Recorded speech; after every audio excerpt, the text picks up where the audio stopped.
Where were you born? Atlanta, Georgia, Grady Hospital. Certain part of Atlanta you represent? Decatur. I was born on Candler. My hood was Candler Road, Gresham Road, Flat Shoals Road, Boulder Crest Road,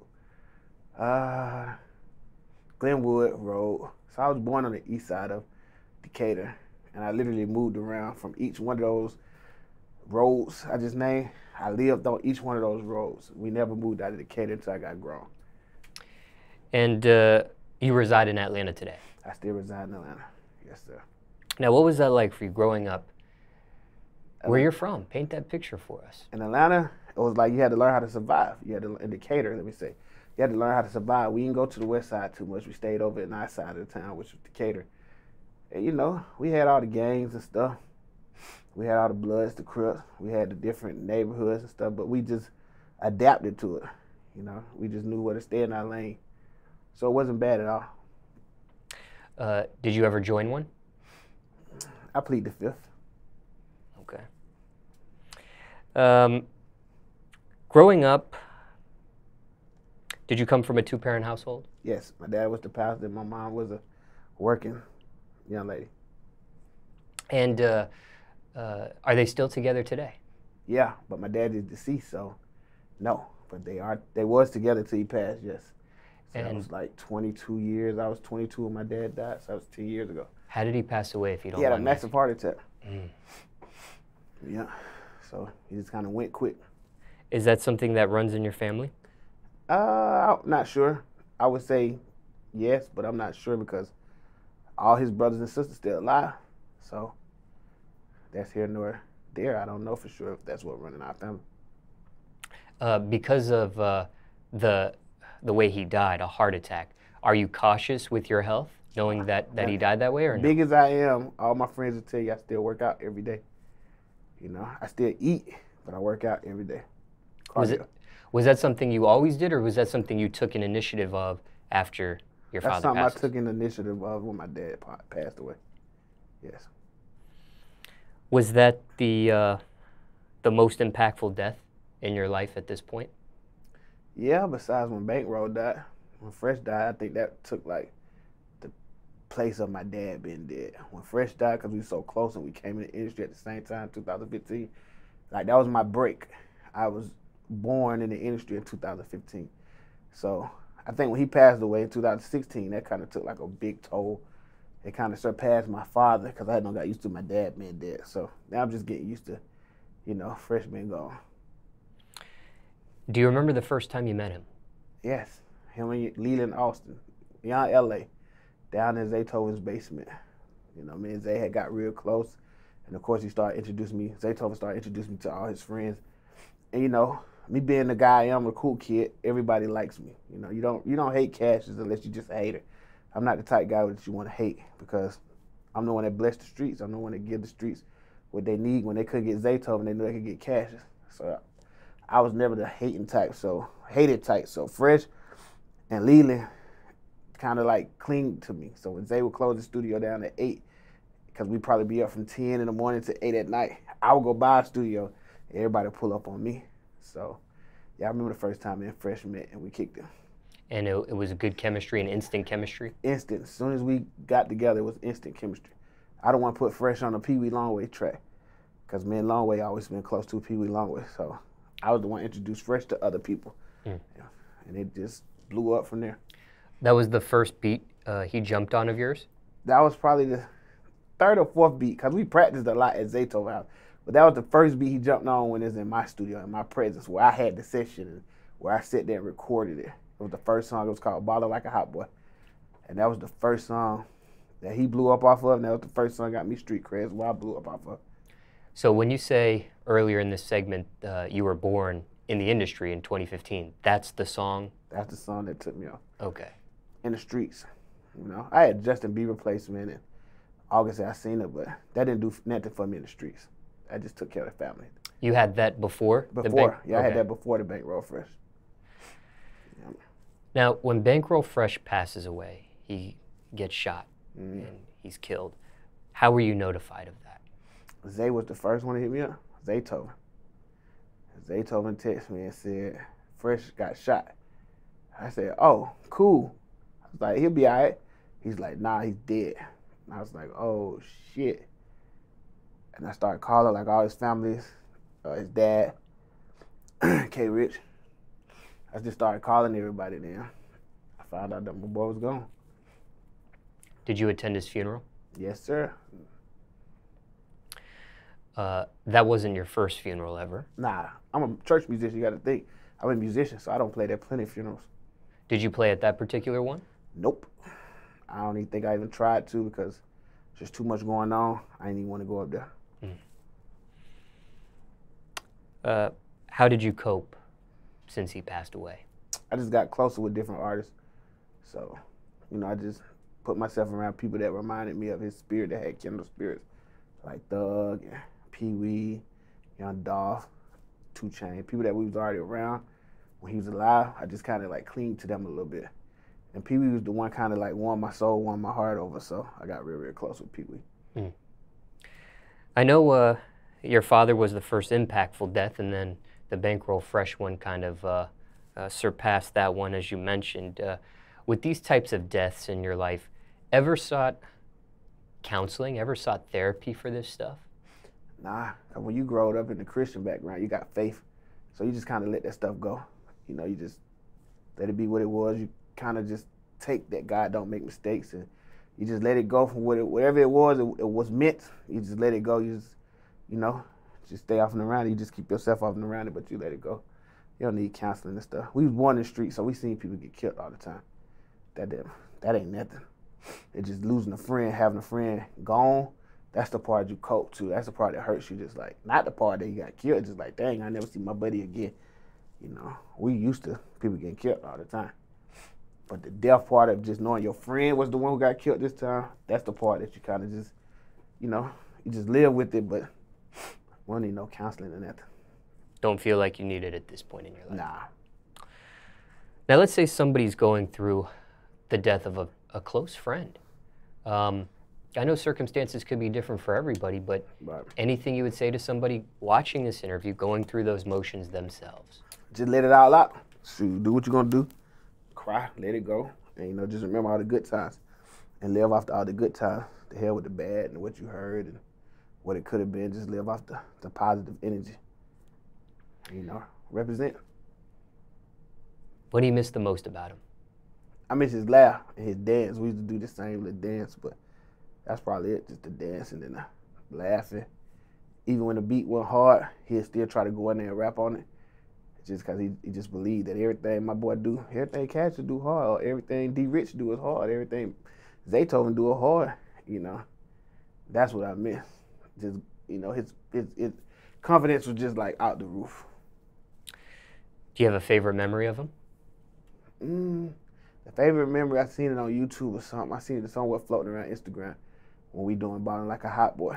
And I walked back towards him and I started doing the same exact dance he's doing. That's the dance, that's the memory I always remember every time I think of Fresh. Did this change after his death? Did that change the direction of your music at all, of your beats or how you do things in music at all, or no? Nah, it just went harder.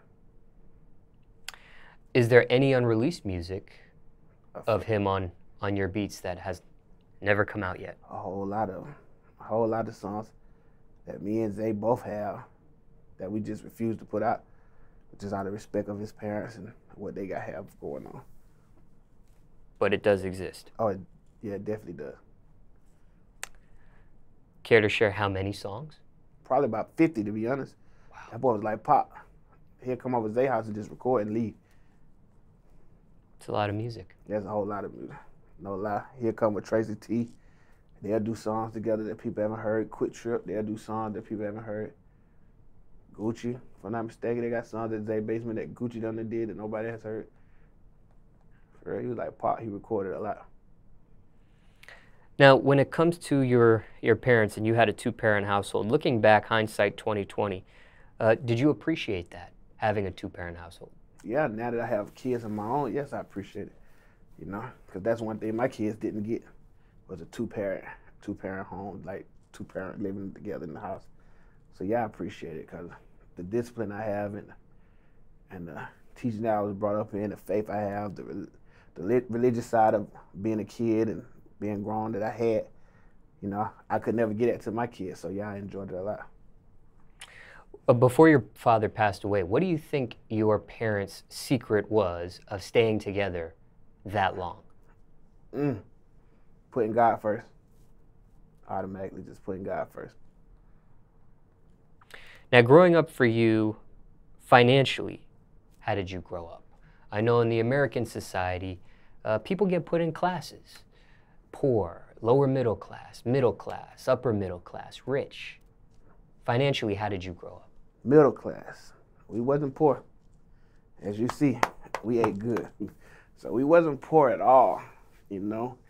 My dad had all the new Cadillacs and the Regals.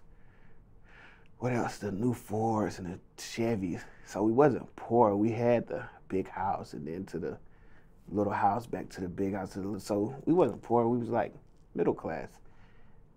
And was your family ever able to move higher in class as you grow up from middle class, or did they just stay middle? Not until I became who I was. No, they wasn't. Once I did what I did in the music industry, I brought my whole family up with me. And now that you've seen the difference, what did that teach you, growing up in middle class? Discipline. What did you learn from that? Discipline. It taught me how to hustle. It taught me how when I could be down to my last $10, but I know by Friday I'm going to be right back up to $10,000. So it taught me how to hustle, how to get out there and get some money. It taught me never to quit. I ain't never give up in shit that I ever did.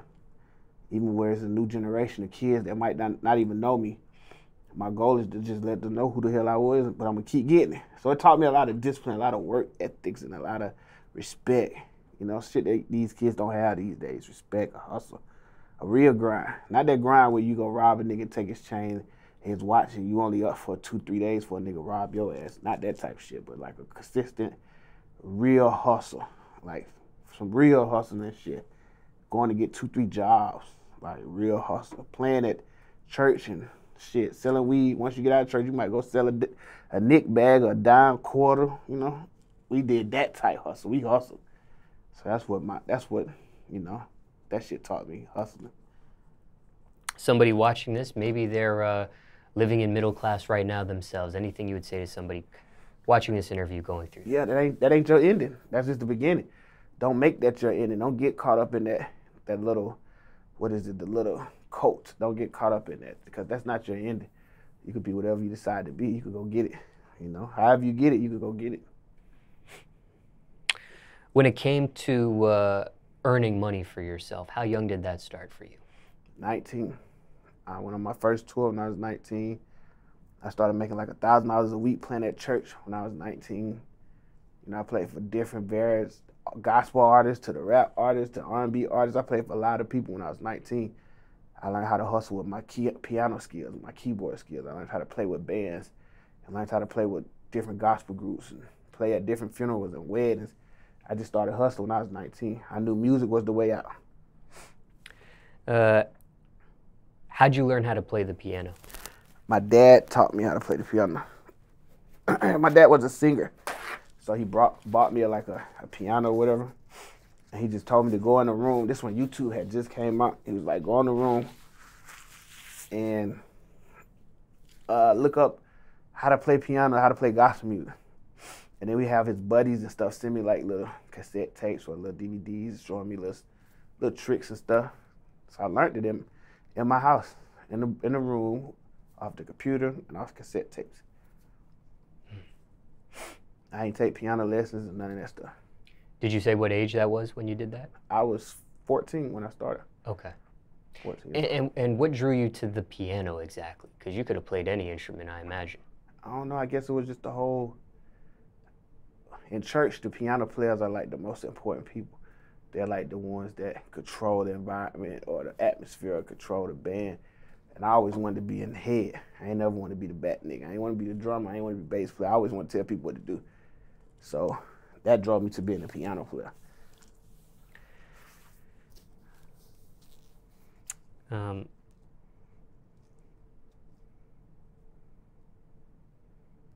I had a question about that. I lost my train of thought there, but I'll come back to that after in regards to the piano. In regards to you earning money and things of that nature, I know you did mention there was a time when you were selling nicks, right? Weed. Yeah, That's what marijuana. we call it. Yeah, we sell weed. Was it just that petty, just the nick stuff, or did you get deep with that stuff? It was petty. I never got deep into it. The most I sold weed for like $50. I don't even know what you would call that. After a quarter, after a nick, a dime back in our days, because I was born in '85. So when I was doing my little quote unquote trapping, it's like the early 2000s. So we were still selling out the bags then. It wasn't no little Runts package that floats around, no OG package that floats around right now, with none of that. It's like literally little quarter bags you could buy from the gas station. So I used to always keep them in my pocket. I'd be at the church playing, Lord forgive me, I'd be at the church playing, and I have a buddy might text me, or at the time we had beepers, we had all kind of stuff. We had the little chirps and stuff. Shoot, when they get outside, I get up. You know, hopefully he be preaching by then. I get up and go on out there, do what I got to do. I never brought it inside the church. I always kept it in my brother's car, and I do what I had to do. That didn't last long though. That was probably like a year or two. Some people do get deep with that stuff. Why not for you, that route there? Because that went in my family. My family we was like pimps and hustlers. We weren't drug dealers. You know, my family, we chased the women, and we had women chasing the money. You know, I could recall a lot of uncles that dated different women. So drugs were not shit. That just wasn't us. Did you get into pimping yourself? Nope. Because I had a mother. And the nigga wasn't gonna disrespect my mama, so nah, I didn't get into it. As far as street activity, was that the most you ever gotten into, was just the selling of the marijuana? Yeah, that was the most I got into. I ain't wanna be involved in all the other shit. Cause I seen how whatever you did, it came back. I ain't wanna be involved in that comeback part. Who put you onto the marijuana game? Was it a friend? It was actually my cousin. Family member? Family member. He brought it to me. I think it was like $200 an ounce or something, $100 back then, probably $100. He gave me an ounce and told me, you know, bring me mine back. And back then you could double. When I was doing that stuff, you could double. Now I think you only get like 20, 30%. Back in them days, you could double. So if you had a $100 ounce, you made $200 off of it. I know when people do get involved in street activity, I mean, your stuff was petty from your description, Right, but I know petty. when people do get involved in street activity, aside from you know, certain levels of stress or that looking over your shoulder feeling, sometimes violence can happen, sometimes incarceration, sometimes death. Did you face any of those experiences when you were with the petty side of things? I wasn't afraid. When we came up for, you know not to touch certain people. So I was always one of the people you just knew, don't touch him. Like, cause there's a lot of backlash. Like, I have real cousins that really do what you're talking about. Like, really, really out there. So it was like, in our hood, you just didn't touch, certain people you just didn't touch, you didn't bother, you just leave them alone. Like, you just left them alone. Did your parents ever catch you with the petty hustle there? Yeah, man, somebody snitched on me in church. One of the ladies snitched on me in church. I didn't know she was sitting in the car. And she seen me pass the bag. She went and told my daddy. You know, I got an ass whipping or whatever, but that didn't stop nothing. You know, I just figured out how not to do it around certain people. Or instead of selling in the church parking lot, I go down to the KFC, Kentucky Fried Chicken parking lot. You know, we figured it out as we went. He tried to persuade you out of that sort of thing? Hell yeah. You know, them old school parents, they're going to try to show you where you're going to end up at. They're going to take you to the graveyard. They're going to take you to the grave. They're going to take you to jail, let them lock you up for 30 minutes or whatever. You know, the old parents was different than this new generation. My dad was old. Nigga born in the 60s, 50. He wasn't having that shit. Was he ever in the streets himself? Yes. Very deep. My dad got stories. His daddy got stories. Yeah, they was in the streets, man. Deep. Kirkwood. That's the original Kirkwood crew. Do you think you broke that cycle? I definitely did. I definitely did. You know, if my kids or my nephews, you know, or even my brothers, if they did that, that would just be because they want to do it. It's not a choice. They don't have to do it. It'd just be some shit they seen on TV and thought it was cool, so they tried it. If you did find out your kids were starting to get into street activity, I beat their ass. Straight up. And I'm going to show them what, You know, I got enough niggas in this shit still. I show them where you gonna end up at. Now, you did mention church here several times, and this is where I lost my train of thought. I wanted to bring it back up again. What religion was this, if you don't mind sharing? Christian. We call it Pentecostal. Call it Church of God in Christ. Baptist, you know. That deep roots church. Now, what about school, okay? What kind of kid were you in class? How would you describe yourself overall speaking, growing up? I was a badass, man. I was a show-off kid. I had to make you laugh. I wanted you to be intimidated by me. So I was a badass. I got in trouble my whole, till I was 12. Till I got in the 10th grade, till I fell in love with music. I got in trouble with all that shit, man. Playing football, all that shit. I knew I was like one of the hardest niggas in school. So I was like a troublemaker, man. I kept everybody laughing and stayed in trouble. Were you a bully? You mentioned intimidation, so... I was a bully to a certain extent. Like, I would fight for my brothers. I would fight for my cousins. Or if you was in my neighborhood, I would fight for my neighborhood. So, yeah, I was a bully. I wasn't no bully to where I picked on you and called you names. I was a bully whereas you wanted to really fuck with a nigga. Let's go there. Let's see what it's like, you know. Were you part of a certain crowd back then? My neighborhood. That was it. Now, when it came to music, did you ever take, I know you didn't take any piano lessons, right? But did you ever take music classes? Did you ever join the band? Did you ever join chorus? I joined the jazz band in like the later days of my school year. So like 2012, yeah, I joined the jazz band. Was that an actual class or was that like something after school? It was a class. And I faked like I could read the notes, but I would go home and listen to the music like 100 times and figure it out and then come back and play it at school and improvise on it. So they thought I was reading it, but I was really just playing what I had just, heard. Why not actually learn the notes yourself? It was too late. Your brain stopped taking in stuff at a certain age. So I think I was like 17. And by the time where my skill levels was at as a piano player, at this age of 17, you didn't want to go back and learn G, A, B, C, D, F, G on those charts. It's like, the hell with that, I could hear it and play that same thing. And you got to think I was good at what I did. I had a gift. Like, I was good at what I did, so I didn't have to go back and do that. How many years of it did you take? 2 years. I tried to go to college. That's why I got the gig at playing for, who was the first? Avant. I was at this club called Sugar Hill, downtown, underground. And I was playing for the jazz band, but ended up, they asked me to just stay on the keyboard. And it's like, just play like, we're gonna do open mic. And I ended up just playing like all the open R&B songs and all the hip hop songs or something like that.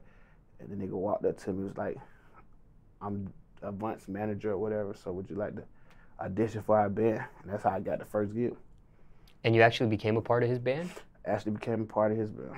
And how long did that last, that gig last for? The whole gigs were like playing for Jay Holiday, Avant, playing for like The Dream. I played for The Dream. All that stuff lasted for like till I was 26 because I didn't start producing until I was 26. From the age of 19 to 26, I was touring with different bands. And it was piano that you were playing? Piano. That's all I was playing, the keyboards. And was that something that you quit? Yeah, once I started producing, and the money you make as a producer, you don't want to go play for no band unless you just, I played for Party Next Door, 2 years ago? I was his MD. But that's because he was my friend, and we was making so much money, we was having a good time. It's like, yeah, I play. It's like I'm going on stage just to really do nothing, but play a couple of chords and laugh and talk shit. We was being Party Next Door, used to talk shit on the tour the whole time, like on stage. Like, man, this shit whack. I'm like, yeah, this shit whack as hell, but let's get this money. We just talk shit the whole time. We just laugh. I got pictures of that. We just laughed and giggled the whole tour. Wait, what was the whack part of it? We probably would just call it whack because we just been funny. It probably was never really whack, but we probably was high, just like vibing. Like, man, we could do so much better. We just always had a good time. It was like really, the whack was really, this shit's fun. That's just our way of saying it, like without being, trying to be cool. When it came to the jazz band stuff, was it ever taken seriously as far as competition while you were in school? Do they have state or nationals for this type of thing? It was very competition, like, golly. Competitive. Competition, competitive, okay? It's very competitive. I didn't even want to play sometimes because it was too competitive. Because you got these white kids and Asian kids and black kids that go to these Gwinnett schools and shit that really could play. It was like, I don't want to play that shit no more. Y'all take that on, you know? You didn't want to. You know, in the hood, all we knew was sports. So once you get into the piano world and musicianship, it's like, man, I'm not finna play all that just to be cool. Like, nah. But I ended up falling in love with jazz music, so that's why I invented the trap jazz. You see me always posting trap jazz, trap jazz. It's a mixture of trap music mixed with jazz. So I eventually fell in love with it, even though it was competitive, I still fell in love with it. Did you actually do state or national competitions with that or no? No, I didn't. Could have? Could have, but I didn't yet. I always found an excuse. Because you couldn't read the notes? Because I couldn't read the notes. There you go. You could only fake it, but so much. So much, yeah. We call it paper champ. I was only able to be a paper champ for so long. Now, do you actually quit the jazz band before school, before you graduate, or? Yeah, I quit before I graduated in school, so I didn't even finish college. Wait. I finished high school. So after high school, I did it 1 year into Clark Atlanta. I got into Clark Atlanta somehow. Can't tell all the secrets. Okay. But I got into Clark Atlanta, and I continued to play the piano. And then I ended up quitting. I know you don't want to say secrets, but it wasn't a scholarship that you received. Nope, it was a hookup through a hookup through a hookup through a hookup. And if you come up with this money, get into our school, and took the test, passed, and I was in school. So when you actually do jazz band in high school, I don't know if you said it already, but what grades did you actually do it? I did it in the 11th through the 12th grade. Okay, so you didn't quit jazz band. You quit jazz band when you did it in college. College, yeah. Got you. And we'll talk about college in a second, but I just want to finish up with your high school career. College ain't nothing to talk about because it only was for a year. It didn't last at all. And, when it came to music in school, now, I know sometimes when it comes to producers, before they even produce, before they even get into beats, they rap. They're rapping. Right. Did you do any of that growing up? Not at all. I didn't learn how to rap till I got in the game, so no rapping, no singing. It was just piano, piano, piano, organ, organ, organ. Hey, I'm such and such. Would you like to come over and play keyboards on some of Jamie Foxx shit? And that's where producing came into. Me going to play, it was this guy named Don Vito, old school cat, OG. I went to Don Vito's house and played on some shit for Jamie Foxx and Jazzy Faith. And when I seen my buddy making the beat, Sean Penn, they call themselves the exclusive. They write for all August Alsina stuff. When I seen him making the beat, that's when I went and bought my first laptop. I was like, I'm finna start making beats. And that's when the whole I was 26 years old. So like 2012, 2013, I just started like trying to figure out how to make beats and asking for sounds and how do you work this machine and how you do this and that. That's how it came about. It was just like falling in love again. I was just instead of falling in love with playing the piano, I had to fall in love with how to make beats and produce them. What program were you using back then? Logic Pro 9. Bootleg version or you paid for it? Bootleg. Ever participate in talent shows back then when you were growing up? We have them. I don't think. Did you ever do sports? Always football. Yeah, okay, you did mention football earlier. I heard you say football, but I didn't know if you did that in high school. Yes. You did do that in high school? All the way to the 12th grade, football. Varsity? Varsity. And how did you get introduced to football? It was just a love, 8th grade, they tell you, I went to McNair Miller, and they was like, hey, they having football. We didn't have trials. We just had practice. Like, go out and practice, and you got in the game. And I ended up becoming like a fullback and a linebacker. And I just grew the love of football and just stuck with it. What jersey number? 54. Was there any significance behind that number? Nope. Just the number I choose or the number they gave me one. Did you guys make it to regional, state, national? In middle school, we did. We won it all the way. We went like 8-0. And then once I got to high school, we didn't win again till like the 12th grade. Then we won like the state.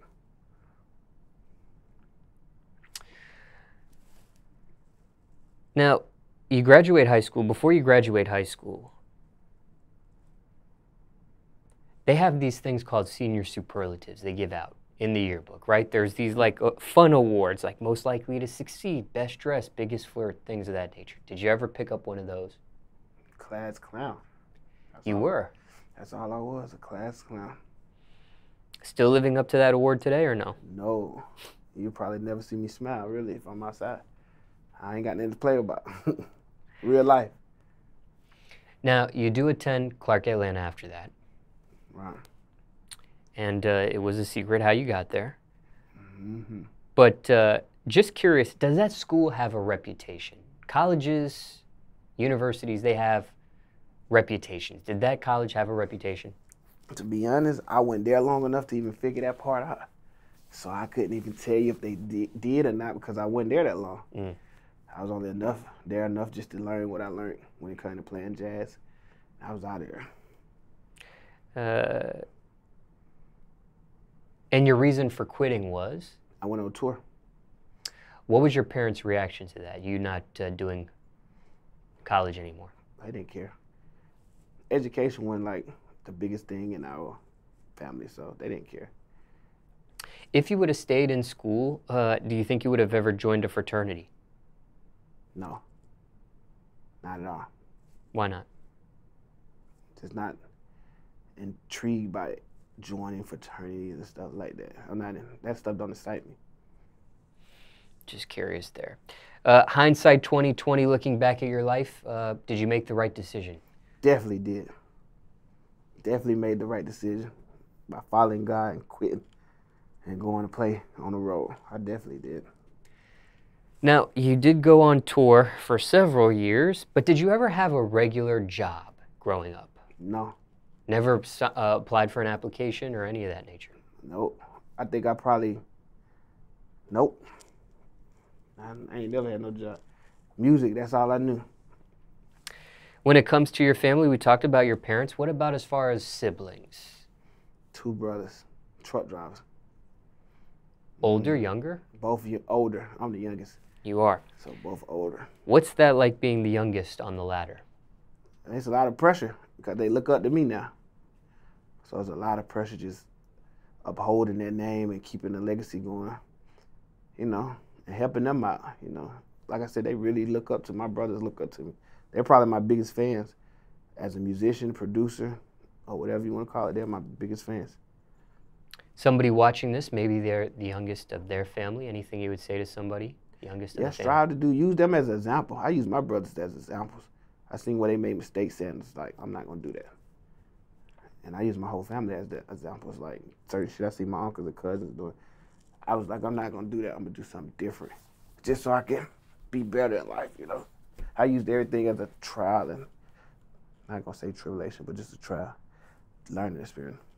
Anyone else do music aside you and, I think you said your father, right? My father's, both of my brothers play instruments, but they don't do music right now, no. What did they play? The drums and the bass guitar. You could have had your own little band, half of a band right there. Yeah, we had a band, you know, but them jokers didn't take it serious like I did. You guys did? Yeah, we used to play. We was our daddy's band. Shoot, we played for my daddy whenever he saw. How long did that last? When you were an actual band? That lasted for like since I was 14 to probably 18, 19. Whenever I moved out, that's when all this shit just broke up. And, you know, I was a man. 19, I was a man. So I'm looking at my daddy like, I ain't playing for you no more for free. I started bucking on my daddy. Did you ever charge him? Nah. Pops would whoop my ass. What does your family think about your music career at this point? They love it. They're excited to see their little brother come from Pimp City, McAfee County Road to Grammys, getting a Grammy with Cardi B and playing with Justin Bieber and performing with him, getting money off him. You know, being one of the biggest street producers. You know, they're excited. They love it. What was that like winning a Grammy? It was like, shit, fucking the baddest bitch in high school. It's like a pleasure. like, damn, I did that shit. And I really did it, like, hustling, grinding. Went through some shit to get there, but we got it. That was the greatest feeling ever. Did you actually attend the Grammys? No, I didn't go, but I watched it. But no, I didn't go. And what was the actual Grammy Award that you won? It was off the Cardi B's best album. I had produced the song, Came Through Drippin', Drip Drip. I had produced that song on her album, and that song went like 3 times platinum. So do you get, so when you win a Grammy in that nature, you get an award. I got an award, yeah. I'm actually gonna put it on Instagram soon, but I got an award, a Grammy certificate. We don't get the actual horn, we get the certificate. All the producers get the certificates out of it. The artist gets the actual horn thing. Mm-hmm. I see. It sounds like when it came to music, parents were supportive? Very. Right away? Right away. Yes, sir. And when it comes to your parents, my last question. Best advice they've ever given to you at this point, either mom or dad here, is it something that they just always say that just seems to stick to you? Don't never forget God. I always put God first. And whenever you feel like some negative energy, some negative vibes, my mom used to always say, plead the blood of Jesus over everything. And I don't know if that's like a stigma. I don't know if that's real or not. But shit, I've been saying it all these years and it worked. And I know Zaytoven says it a lot and it works, you know. We both very Christian brought up, you know, church oriented. So, you know, we never just forgot God. No matter how far I went out there on drugs or, you know, getting into fights or whatever, I always remembered that there was a God. And if it weren't for him, I wouldn't be where I'm at now.